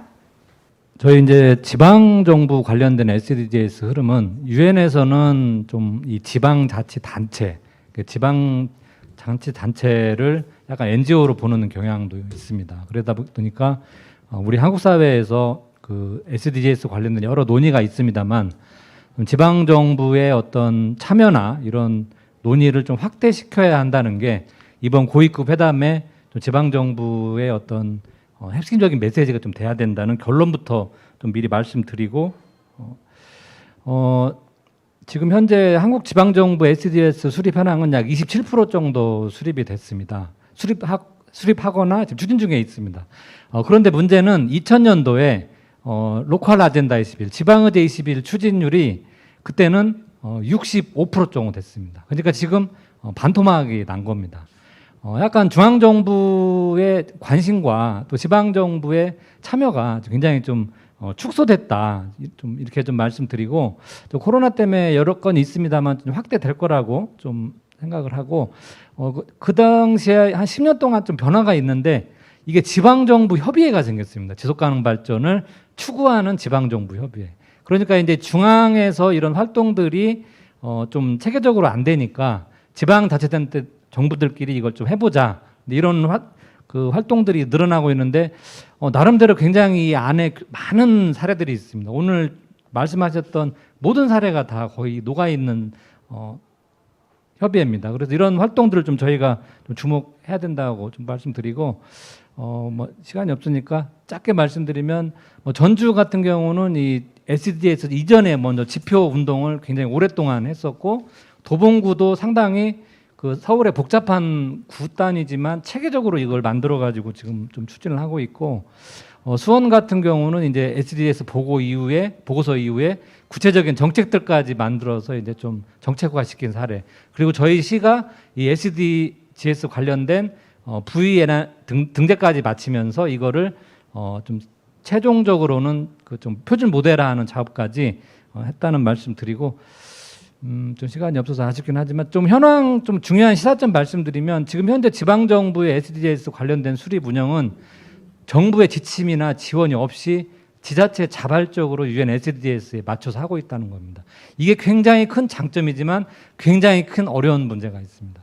이러다 보니까 어떤 선언적 수준에서 방금 말씀드린 4개 지자체 굉장히 추진 체계를 종합적으로 짜가지고 하다 보니까 좀 각양각색이기도 하면서도 이게 좀 지역 차가 크게 나타나고 있는 문제들 이런 것들이 조금 나타나고 있고 오늘 이제 녹색 경제 관련된 부분들에 대한 흐름 중에 저희가 실은 이 지방 정부에서 이런 현상들은 좀 빨리 파악할 수 있습니다. 중앙은 좀 이런 것들이 나눠져 있다 보니까 어려운데 결국은 저희가 이 지역에서 어떤 사회적 배제를 우리가 어떻게 좀 맞서 싸울 건가 농어민, 여성, 청년, 아동 그리고 아까 장애우 또 사회적 약자 이런 분들이 그동안 개발 과정에서 이제 소외됐었는데 실은 이분들 소외된 부분들을 맞서 싸우는 과정이 실은 녹색 경제의 회복에 굉장히 중요한 포인트라고 생각이 됩니다. 이 과정이 없었다 보니 계속 사회적 갈등에 대한 문제가 발생하고 아까 여러 발제자님께서 말씀하신 자본의 양을 얼마나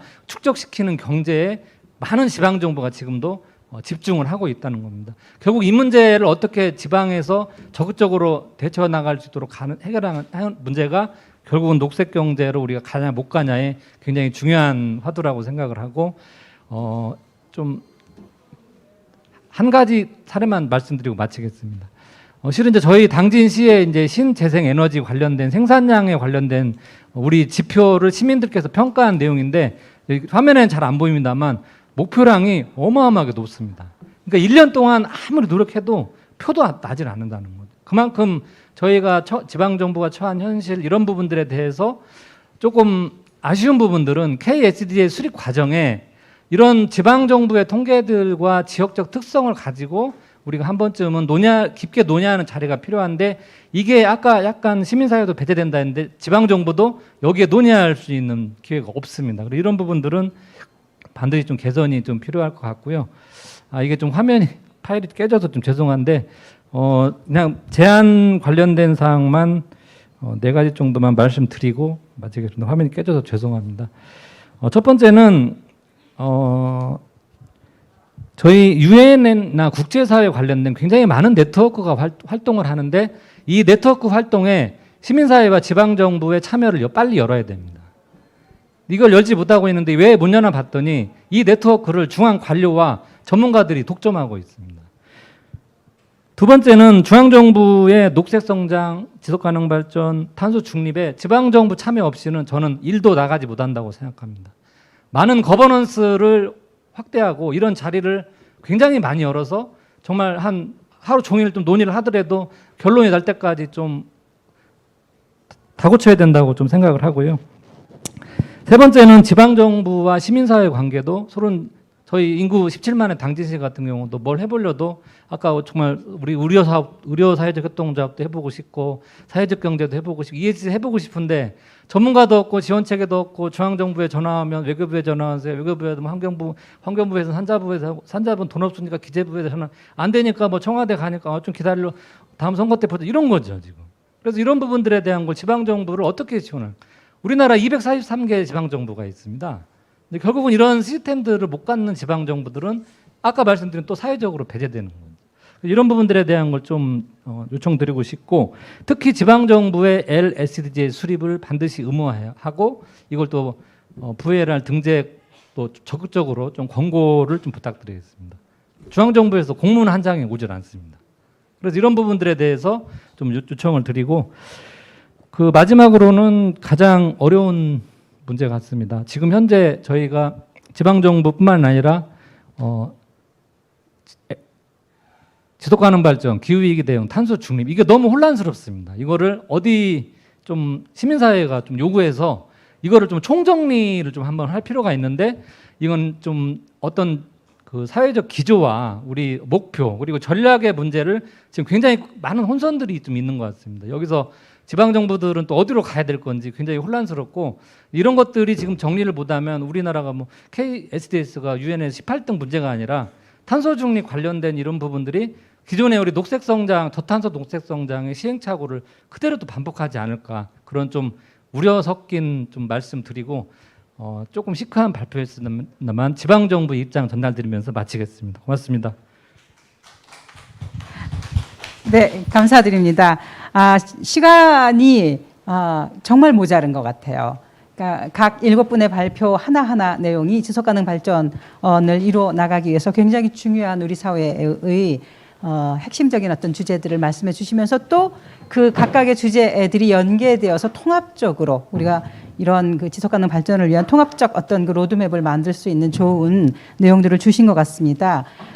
저희가 이제 온라인과 오프라인으로 동시에 이제 진행을 하고 있습니다만은 아쉽게도 온라인에서 참여하시는 분들과의 질의응답을 예정했습니다만은 진행을 할 수가 없을 것 같습니다.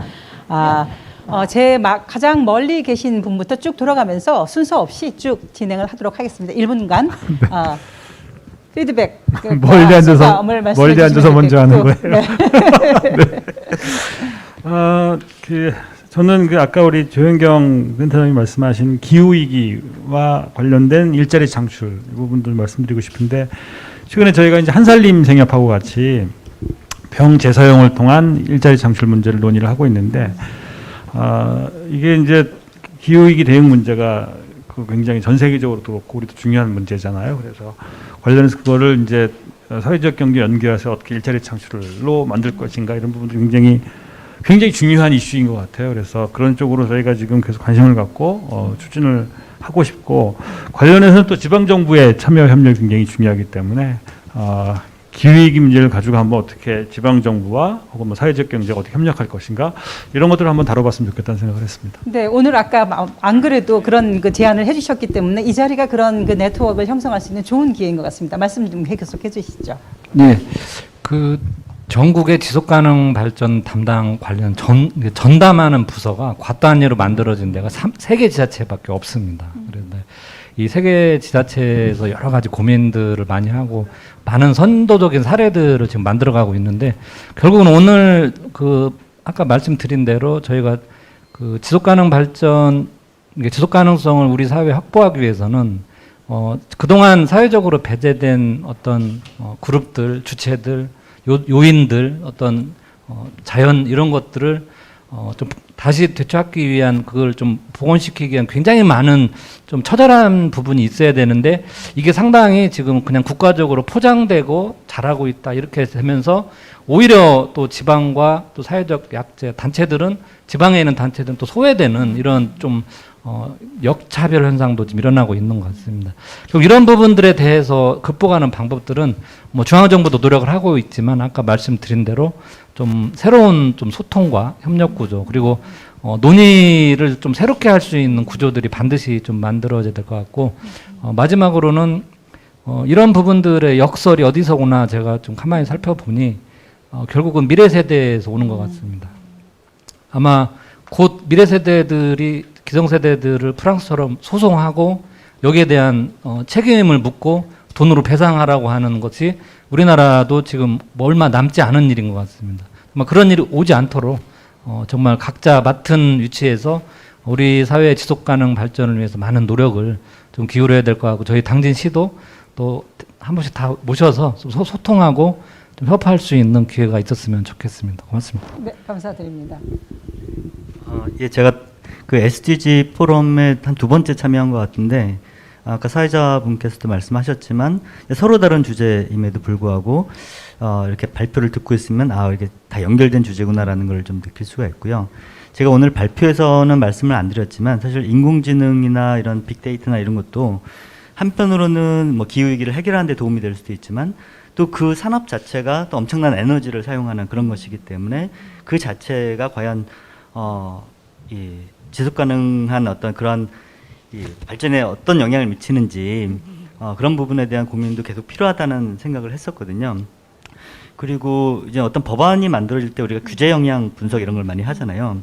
오늘 갑자기 든 생각은 앞으로 모든 정책을 추진할 때 이런 지속 가능 영향에 대한 분석서를 좀 첨부해야 되지 않을까 이런 생각도 좀 들었습니다. 굉장히 좋은 아이디어를 주신 것 같아요. 아까 잠깐 말씀하셨던 것처럼 디지털과 관련되어지는 내용에서 규범인데 그 규범이라고 하는 것들이 규제를 정확하게 해서 규범으로 해서 사람들이 실제로 활용할 수 있게끔 만들어주자. 즉 활용을 중심으로 하는 게 아니라 규범을 토대로 한 규제라고 하는 것들 전제로 활용할 수 있게 해주는 것은 굉장히 중요한 저희가 이제 소위 얘기하는 뭐 신자유주의를 얘기하면서 모든 것들을 자유화하고 모든 것들을 확장하는 확장적 방식에서 굉장히 그런 부분들에 대한 포인트를 주신 것 같아서 조금 그 디지털과 관련해서 사실은 지속가능 발전과 디지털이라고 하는 걸 연결시켜서 저희가 이거를 규제적 관점에서 조금 새로운 규범에 관한 말씀을 주신 게 굉장히 저는 조금 인상적이었어요. 그래서 그 부분은 조금 더 그 보충 설명을 해주시면 어떨까 싶습니다. 저는 우리가 이제 규제 완화를 얘기하고 규제라고 하면 뭘 이렇게 하지 못하게 하는 것으로 많이 인식을 하잖아요. 근데 그럼 아예 금지를 하면 되거든요. 하지 못하게 할 거면. 근데 규제라는 거는 그 자체가 어떤 목적이 있기 때문에 사실 규제를 하는 것이고 사실은 어떠한 규범에 따라서 하라는 거라고 생각을 해요. 그래서 제가 아까 발표한 그런 인공지능이라든가 이런 이 새로운 신기술의 개발도 이걸 금지하자라는 것이 아니라 물론 어떤 것들은 이제 금지돼야 될 부분도 있겠죠. 근데 이제 전체적으로 보면은 어떠한 규범에 따라서 이런 것들이 우리 사회에 도입이 되고 또 활용이 되어야 된다. 이런 것들에 대한 합의를 만들어가는 그런 과정이라고 생각을 합니다. 네. 아까 그 평화규범과 관련해서도 이행재원을 평화를 통해서 이행재원을 저희가 왜냐하면 means of implementation에서 사실은 재원을 확보하는 문제가 지속가능 발전에서 굉장히 중요한 포인트인데 그런 이 군축을 통해서 이런 것들을 만들어 나가고 그런 것들을 위해서는 먼저 그 정보의 공개의 투명성, 시민들이 알아야 되는 거 이런 얘기 해주셨어요. 그래서 그 부분 관련해서도 조금 이걸 지속가능 발전 목표에서 어떻게 연결시켜야 되는지에 대해서 많은 분들이 궁금하실 것 같아서 조금 설명해 주시면 좋을 것 같아요. 아, 네. 원래 생각했던 게 있던데 갑자기 질문을 해주셔가지고요. 당황을 했는데요. 아마 좀 연결될 것 같은데 네. 사실은 평화라는 게 전체적으로 보면 되게 추상성도 높을 수도 있고 여기서도 이야기되는 맥락에서도 보면 이제 전제이자 목표라는 이야기를 하고 있잖아요. 네. 그런 맥락에서 봤었을 때는 우리가 사실은 이 평화를 어떤 식으로 바라보고 해석하느냐에 따라 다양한 스펙트럼이 나올 것 같은데 특히 오늘 논의에 좀 국한해서 보면 사실은 저희가 오늘 주제랑 연결시켜서 보면 코로나라는 어떤 맥락들이 사실 전통안보라는 맥락에서 비전통안보, 인간안보의 중요성을 어떻게 보면 되게 전 세계가 공통으로 경험하게 했던 부분인 것 같고요. 그러한 맥락에서 사실은 국제 협력도 가능하다라는 맥락까지 그런 어떤 직접적인 경험을 또 체험해 준 것 같습니다. 그래서 그런 어떤 부분들을 본다라면 군사비라는 것은 사실은 각국이 자국의 어떤 논리대로 이렇게 증강을 시키는 논리인 거잖아요. 힘의 어떤 에스컬레이션이랄까 뭐 그런 논리인데요. 그러한 부분에서 과연 우리가 시민적 차원에서 질문을 던져야 되는 부분은 그것을 통해서 과연 평화가 달성됐는가라는 어떤 질문이 우선으로 돼야 될 것 같고 만약 그렇지 않다라면 그것을 통해서 이익을 보는 사람은 누구인지 그렇다면 그것을 제한을 한다라면 우리는 어떠한 맥락에서 어떠한 측면에서 그 돈을 또 사용할 수 있을 것인지를 또 고민을 해야 될 것 같고요. 그런 어떤 부분에서는 저희가 그러니까 시민들이 스스로 무엇이 위협이다라는 것들에 대한 문제제기, 공론장이 마련될 수 있어야 되고요. 그런 부분에서는 사실은 우리가 국가가 안보라는 이름, 성역화되어 있는 어떤 영역에 대한 정보를 충분히 전달받을 수 있고 요구했었을 때 정당하게 어떤 부분에서 정말 민감한 부분들은 공개될 수 없는 부분도 있겠죠. 그런 부분이 아니라면 충분히 정보 공개 청구를 통해서라도 그런 부분에 대한 열람이 가능해야 된다라는 그런 좀 짧은 말씀을 드린 거고요. 그리고 좀 더 좀 상상을 해보면 전 세계가 기후 위기를 대응하기 위해서 전 세계 차원에서 물론 좀 많은 한계를 가지지만 그 기후 그 탄소 배출량을 줄이도록 했었잖아요. 그런 어떤 협약을 한 것처럼 군사비 각 국가별로 한 10% 줄이자. 뭐 그런 합의는 할 수 없나? 뭐 이런 상상을 좀 해봤습니다. 네, 시간이 바트다는 사인이 계속 오고 있어서 너무 안타깝습니다. 그 아까 그 육상 생태계하고 해양 생태계 말씀해 주셨는데 우리 그럼 다음 그 네, 제가 정인철 사무국장님께 넘기겠습니다. 간단하게 시간 네. 없으시니까 이제 드리고 싶었던 핵심은 규제 완화를 통해서 그 실제 그 지역에 사는 여러 주민들이나 이해 당사자에게 혜택이 절대 돌아가지 않고 특정 이익을 이제 추구하는 어떤 특정 이해 세력들에 가고 있다 보니까 오히려 이제 국제사회가 이야기하는 맥락은 규제는 규제대로 강화하지만 인센티브를 활성화해서 그 이익과 혜택을 소외되지 않게 그런 지원 방안들을 더 모색해야 된다. 그런 것들이 어떤 SDG 목표에 부합되는 방식이고 방향이다. 이런 얘기들을 고찰했다라고 다시 한번 강조드리고 싶습니다. 네, 감사드립니다. 사회적 경제 가치 아까 처음 모두에 말씀해 주셨어요. 네, 말씀해 주시죠. 저는 이제 뭐 여러 가지 이제 다른 의제들을 들으면서 저희가 지역사회에서 일을 할 때 보면 주민들의 입장에서는 사실 의제별 접근이 그렇게 현실적이진 않거든요. 삶은 통합되어 있기 때문에. 그래서 우리 사회가 변화해 가야 된다는 필요들이 지금 많이 인식은 되어 있다고 생각을 하고요. 지역사회에서 구체적으로 주민들의 삶의 입장에서 이 의제들을 통합시켜내는 고민이 더 필요하다. 의제 자체적인 발전이나 좀 더 개념화하고 이런 것도 좀 진행되고 있지만 사실 주민 영역에서 보면 사실 굉장히 거리감이 좀 있다고 느끼고 그런 고민들을 지역사회에서 많이 하도록 하겠습니다. 네, 감사합니다. ESG 경영 아까 말씀해 주셨어요. 예, 제 이야기보다 우리 이준식 이사장님, 나준식 이사장, 죄송합니다. 나준식 이사장님 제가 늘 존경하는데 성을 바꿨네요. 네. 나준신 이사장님께서 아까 말씀하실 때 의료보건 쪽에 어떤 제도적인 측면 말씀하셔가지고요. 이 SDGs가 우리 이렇게 많은 분들을 이렇게 한 자리에 모이게 한 게 참 의미 있는 일이고 뜻깊은 일이라고 생각합니다. 근데 좀 더 넓어져야 된다는 차원에서 말씀드리면 어린이 의료비 100만 원 상한제 출범을 연대 출범이 이제 했습니다. 지금은 대선을 앞두고 전 국민 의료비 100만 원 상한제를 시민사회가 들고 일어나서 이제 같이 한번 해보자. 어떤 무상의료의 전 단계라고도 볼 수 있을 것 같은데 과감하게. 근데 이제 어린이부터라도 한번 100만 원 상한제를 같이 할 수 있는 그런 것들을 했으면 좋겠다. 그런 시민사회들과 더 많이 연대해서 이런 자리가 더 풍성해졌으면 좋겠습니다. 네. 네, 모두 감사드립니다. 오늘 자리는 사실은 녹색 경제 회복을 위한 다양한 사회 주체의 목소리라는 주제를 가지고 세션을 진행을 해봤는데요. 녹색 경제 얘기를 하면서 저희가 얘기했었던 건 많은 부분들이 사회적인 가치였어요. 그 다음에 보다 더 우리 주변에서 취약한 사람들을 어떻게 더 많이 빨리 더 가깝게 모든 필요한 요구들에 접근할 수 있게 만들 수 있도록 사회 시스템을 만들 것인가라는 얘기였던 것 같습니다. 앞으로 10년 남았습니다. 지속가능 발전 목표를 저희가 이행하고 그것을 실천할 수 있는 그 10년의 기간 동안 저희가 보다 많은 사람들을 포용하고 사회 경제 환경이 통합되어져서 이 시민들이 전국의 어디에서라도 단지 서울이나 어떤 중앙 중심이 아닌 지역에서 풀뿌리에서 그 다음에 더 어려움을 겪고 있는 사람들이 필요로 되어진 통합적인 어떤 지속가능 발전을 향유할 수 있고 특히 다음 세대에게 죄짓지 않는 기성세대가 될 수 있도록 우리가 지금 어떻게 뭔가를 빨리 만들어 줄 것인가라고 하는 고민들을 하면 좋겠습니다. 네, 여러분들 모두 수고하셨고요. 오늘 긴 시간 참여해주신 온라인에서 참여해주신 여러 참가자 여러분들도 감사드리겠습니다. 그러면 마치도록 하겠습니다. 수고하셨습니다.